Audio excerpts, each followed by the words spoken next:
Perkenalkan, saya Ian Emilius Sebastian dengan NIM 1312-3077. Perkenalkan, nama saya Feroksana Sandra dengan NIM 13122000038. Di sini saya berperan sebagai narator. Perkenalkan, nama saya Rudati Utami dengan NIM 13 12 2001. Di sini saya berperan sebagai negosiator. Baik, perkenalkan nama saya An Agung Gede Indrayana Kaniska, NIM 13122000217. Halo, perkenalkan nama saya Sally Intan Verbenah dengan NIM 13122000052. Di sini saya berperan sebagai pihak kedua dalam proses penyelesaian sengketa negosiasi ini.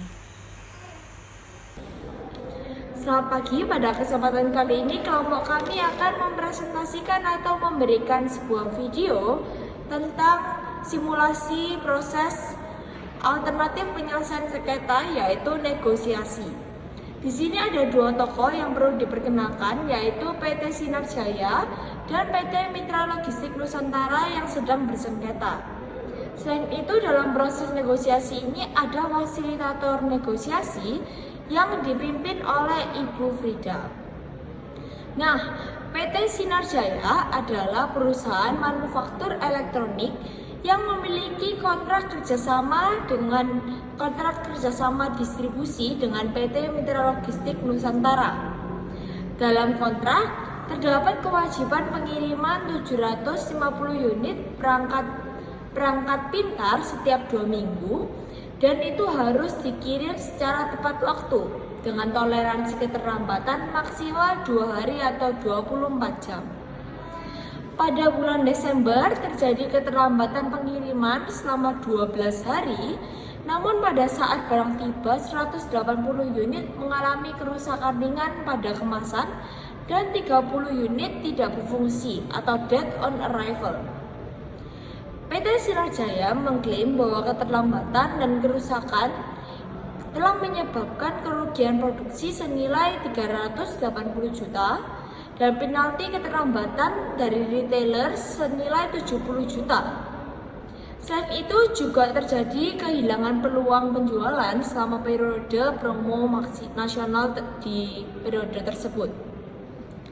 Sementara PT Mitra Logistik Nusantara berpendapat bahwa keterlambatan disebabkan oleh kerusakan mesin.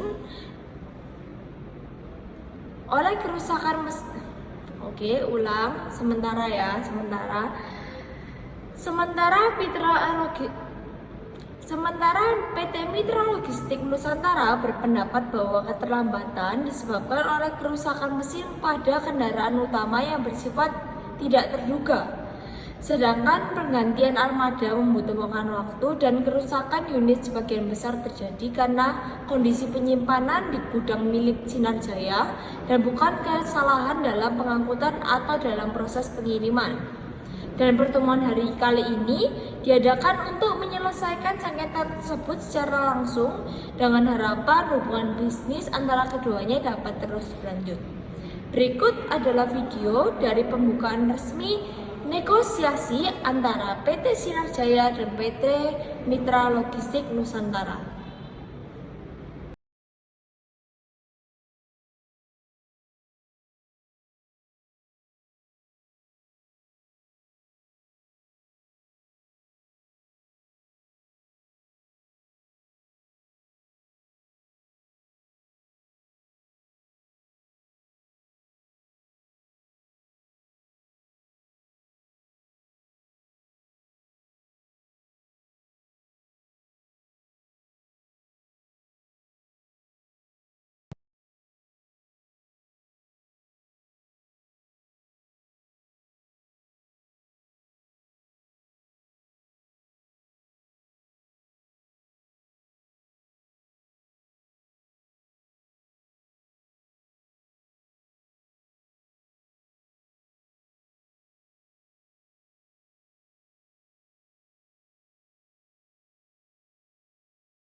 Selamat pagi. Hari ini sesuai kesepakatan dalam perjanjian kerjasama, kita akan melaksanakan negosiasi langsung antara PT Sinar Jaya dengan PT Mitra Logistik. Di sini saya tegaskan bahwa saya hanya memfasilitasi alur diskusi, bukan mengambil keputusan.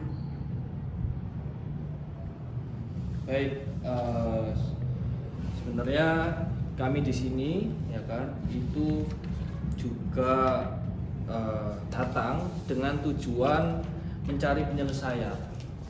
Sengketa ini sudah cukup mengganggu kegiatan produksi kami, sehingga saya merasa bahwasannya harus ada penyelesaian secepat mungkin agar tidak mengganggu proses produksi kami seperti itu. Baik, dari saya juga siap untuk bernegosiasi, Bu, karena sengketa ini tidak menguntungkan siapapun. Dan juga sebenarnya hubungan bisnis kami sudah berjalan selama 4 tahun dan kami masih ingin terus melanjutkan jalinan bisnis ini. Baik, saya persilahkan untuk Bapak Kakak selaku PT Sinar Jaya menjelaskan posisi dan permasalahan secara lengkap. Oke, baik. Terima kasih Ibu Frida. Di sini saya akan memperkenalkan diri saya terlebih dahulu. Perkenalkan, saya Anak Agung Gede Indrayana Kaniskayatnya atau biasa dipanggil Bapak Kakak selaku Direktur Utama PT Sinar Jaya. Nah, di sini saya akan membantu proses atau ingin menyelesaikan suatu proses permasalahan ini dan juga mengkomunikasikan permasalahan ini juga di hari ini. Saya akan menjelaskan terlebih dahulu bahwa sengketa yang kami ajukan ini bukan hanya mengenai keterlambatan 12 hari, tetapi akumulasi dampak komersil yang kami alami seperti itu. Nah, oke. Yang pertama, ya kan, itu ada suatu keterlambatan tersebut terjadi tepat di masa peluncuran produk terbaru kami. Nah, di mana kami sebenarnya sudah berinvestasi pada kampanye promo nasional. Jadi skupnya kita sudah sampai nasional. Akan tetapi dampak keterlambatan ini membuat kami kehilangan momentum penjualan kami seperti itu. Jadi yang seharusnya pada momentum ini kita bisa mengkampanyekan secara nasional, tapi justru sebaliknya seperti itu. Nah, yang kedua, barang yang datang dalam keadaan cacat. Kami mencatat terdapat 180 unit ya kan, kemasan rusak dan 30 unit perangkat tidak berfungsi.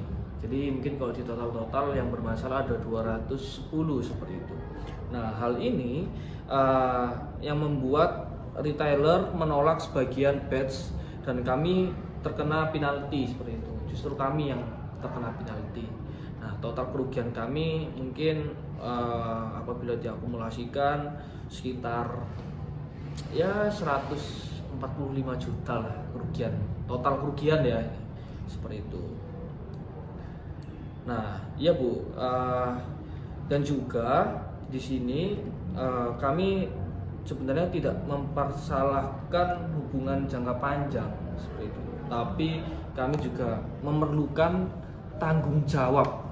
Kami tuh hanya perlu tanggung jawab saja yang jelas ya seperti itu, yang jelas.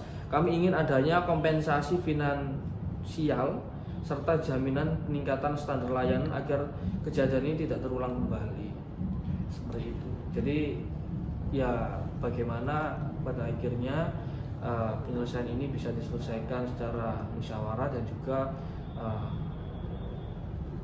ditanggung-jawabi dengan seksama seperti itu. Baik, terima kasih atas penjelasannya Bapak selaku Direktur Operasional dari PT Mitra Logistik. Lalu untuk Ibu Celi silakan diperjelaskan. Baik, terima kasih Bu Frida. Perkenalkan, saya Sally selaku Direktur Operasional dari PT Mitra Logistik. Saya izin menjawab permasalahan ini. Saya tidak menolak bahwa terjadi keterlambatan. Namun perlu dijelaskan kembali bahwa pada saat itu armada kami telah mengalami kerusakan mendadak pada sistem remnya. yang menyebabkan kendaraan tidak bisa dioperasikan, sehingga barang yang dikirim mengalami keterlambatan dalam pengiriman. Kami menganggap kondisi tersebut sebagai force majeure, yang artinya bahwa hal itu memang bisa terjadi secara tidak terduga, meskipun kami telah melakukan perawatan yang rutin. Jadi pada saat itu kami telah berusaha mengganti armada, Pak, tapi pada hari kejadian semua kendaraan cadangan kami sedang dalam perjalanan luar kota. Dan kami pun pada hari itu sudah mengirim pemberitahuan secara resmi kepada pihak PT Sinar Jaya.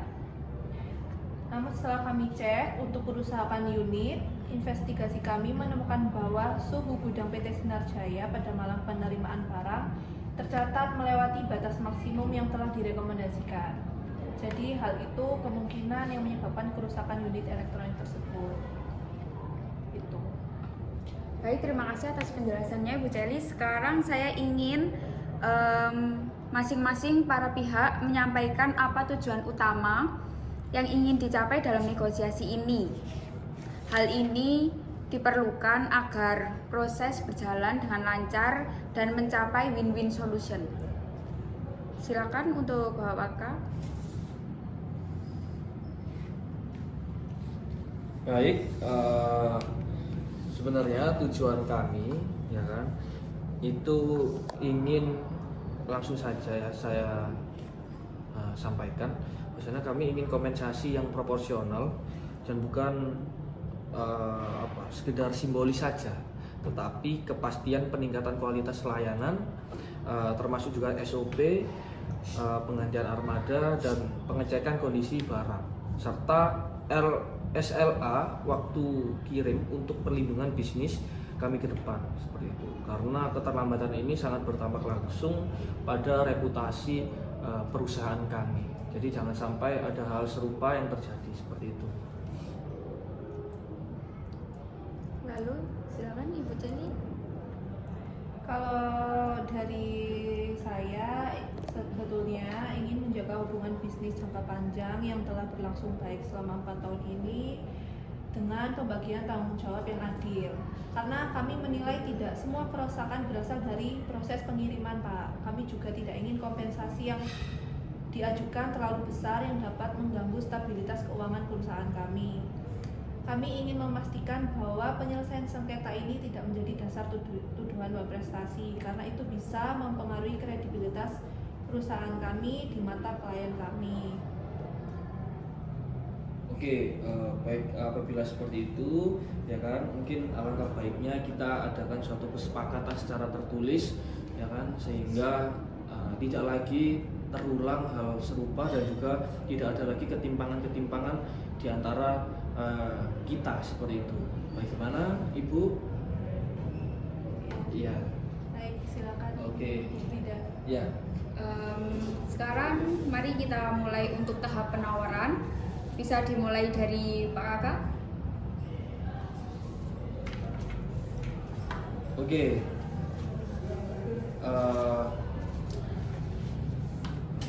Usulan kami, ya kan, adalah kompensasi 450 juta. Mungkin angka ini diajukan berdasarkan kerugian real, ya, real plus penalti retailer seperti itu. Jadi ini angka realnya 450 juta seperti itu. Bagaimana? Kalau dipikir-pikir 450 juta itu bukan uang yang sedikit ya Pak ya. Dan Bapak mengajukan kompensasi itu menurut saya tidak rasional gitu. Kami cuma bisa menawarkan 150 juta. Tuh, bagaimana Pak? Oke. Waduh, ini apa namanya? Itu terlalu jauh ya, angka 150 sampai 400 itu terlalu jauh. Kami kan menawarkan 450 juta, cuman dari Ibu sendiri 150, saya rasa sangat jauh itu kerugian saya kan sebenarnya cukup besar seperti itu. Jadi bagaimana ya? Apalagi keterlambatan kalian juga menyebabkan jadwal distribusi nasional kami berantakan. Jadi dari Sabang sampai Merauke itu udah berantakan semua gitu loh. Jadi terlalu jauh apabila 150 juta ditawarkan ke kami seperti itu. Ya, sebelumnya mohon maaf ya Pak, ini ya Kalau berbicara soal kerugian, Bapak juga perlu menimbang faktor dari eksternalnya itu bagaimana. Kalau dari tim kami mencatat bahwa kerusakan 30 unit kemungkinan besar terjadi di suhu ruang gudang perusahaan Bapak yang tidak stabil. Jadi kami menilai bahwa kompensasi yang pantas nggak dapat sebesar yang diajukan oleh PT Sinar Jaya. Begitu Pak. Ya terlepas pada itu suhu gudang dan lain sebagainya, standar industri dan lain sebagainya, ya itu saya nggak mau urusan ya. Jadi mungkin apa yang saya inginnya di sini ya nominal dan ganti rugi sebesar itu gitu. Justru barang kalian diletakkan terlalu lama di kendaraan sebelum bongkar muatan kan. Ya hari itu karena kami perlu menunggu konfirmasi penerimaan dari pihak Bapak. Ya udah gini aja. Kalau gitu kami akan memperbaiki SOP komunikasi penerimaan, tetapi itu tidak menghilangkan juga kewajiban ibu atas keterlambatan kalian. Bagaimana? Jadi selain kita juga memperbaiki dari pihak jenengan juga bertanggung jawab atas apa yang telah kalian lakukan seperti itu. Baik, saya rasa kita sudah saling memahami posisi masing-masing. Sekarang mari kita coba cari titik temu. Bagaimana jika kita mulai dari angka tengah? Baik, kalau kami naikkan penawaran menjadi 250 juta rupiah dan kami akan implementasikan SOP baru terkait penggantian armada dalam waktu 30 hari. Bagaimana Pak? Iya. Sebenarnya angka itu masih di bawah hitungan kami ya sebenarnya. Tapi tawaran adanya SOP baru itu patut kita hargai. Ya kan? Mungkin jika mitra logistik bersedia, ya kan, kami menawarkan atau menanggung 300 juta dan ikut membiayai audit rantai distribusi. Bagaimana sehingga bisa diselesaikan hari ini, agar diselesaikan hari ini itu Audit distribusi, audit bersama gitu ya. Berapa persen kontribusi yang Bapak minta? ya paling 50-50 lah. Bagaimana kok 50-50? Ya udah baik, saya setuju. Jadi totalnya 300 juta rupiah plus ditambah audit 50-50 dan pembentukan SOP baru begitu ya Pak? Iya betul sekali. Bagaimana? Setuju?